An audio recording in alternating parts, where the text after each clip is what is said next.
روایت کې راځي نبی علیه الصلاة والسلام فرمایي پزه دې په خاورو ککړې وي رغم عنه پزه دې په خاورو ککړې دا کلمه په عربو کې استعمالېدل دپاره د دې چې دا د ضلالت څخه دې اخذ کوی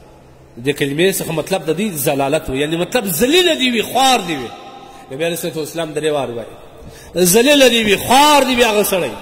ذلیله دې وي خوار دې وي هغه سړی ذلیله دې وي خوار دې هغه سړی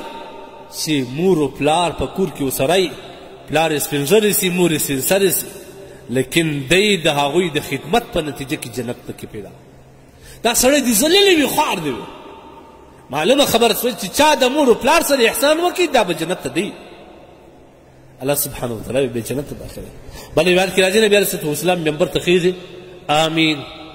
بیا دومې زینې ته خیږي بیا وایي آمین بیا درېمې زینې ته خیږي بیا وایي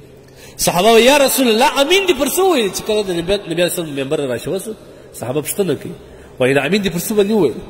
نبي کریم صلی الله علیه وسلم ورته وایي جبریل راغلی هغه یو بدعا کول ما امین فرمایي کومه بدعا وه د هغه درو بدعاو څخه یوه بدعا دا وه چې لعنت وي د الله د رحمت څخه دې لرې وي هغه کس چې مور او پلار ورسره وي پلار یې سپین ږیری سي مور یې سپین سرې سي او ده د هغوی د خدمت څخه جنت نه کوي دغسې نارعزه ده د څخه ولاړه نن څومرې ځوانان شته څومرې بدبختان شته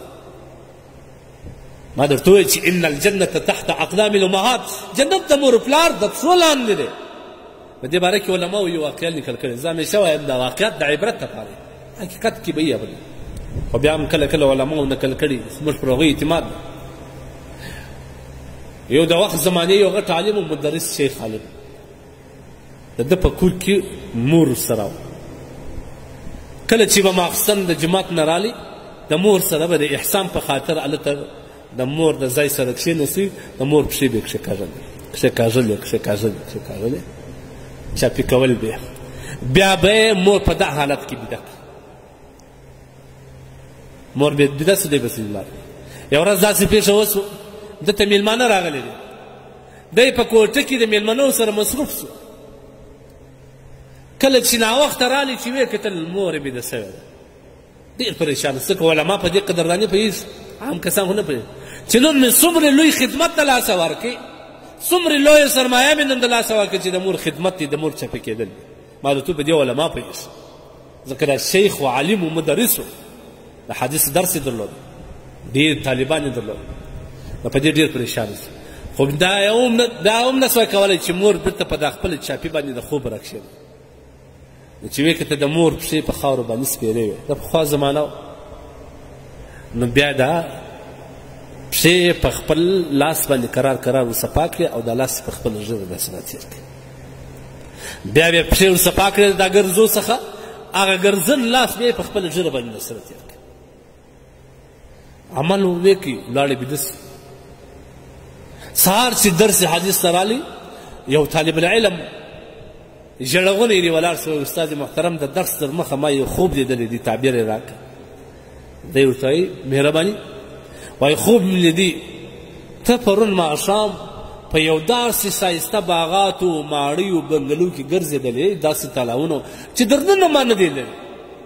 دا څه شي دی ورته وایي الله پاک جل جلاله به موږ تاسو ته آخرت راسم وایي نه شیخ صاحب بل شی په دغه باغاتو په دې ماڼیو په دې ښایسته ځای کې ته روان وې او ستا په دې ژړې کې یاقوت او زمرد رقم غمي برېښېدل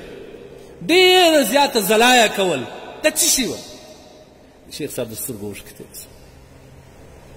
دا یاقوت زمرد نه دا زما د مور د پښې خاورې ګرځونه وه هغه خاوره ګرځونه ما په خپله ژړه باندې تېر کړل دغه نتیجه خورې څومره غټه خبره ده مور و پلار سره باید څه وکړو مور و پلار باید خوشحاله سي مور و پلار سره باید څه احسان وسي د مور و پلار ارزوی وربراسي د مور و پلار علاج وسي د مور و پلار نگهباني او نگراني وسي د هغوی د جامو د هغوی د نفقې د هغوی د هر شي بندوبست وسي دا پلار په اولاد باندې ډېر خوشحاله کېږي د هغوی د خرچې بندوبست وسي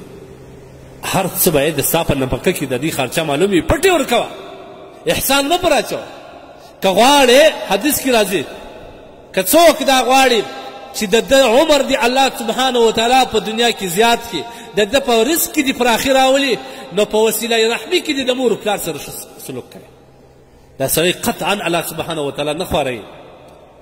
دا سړی قطعا الله سبحانه وتعالی د رزق څخه نه محرومه کوي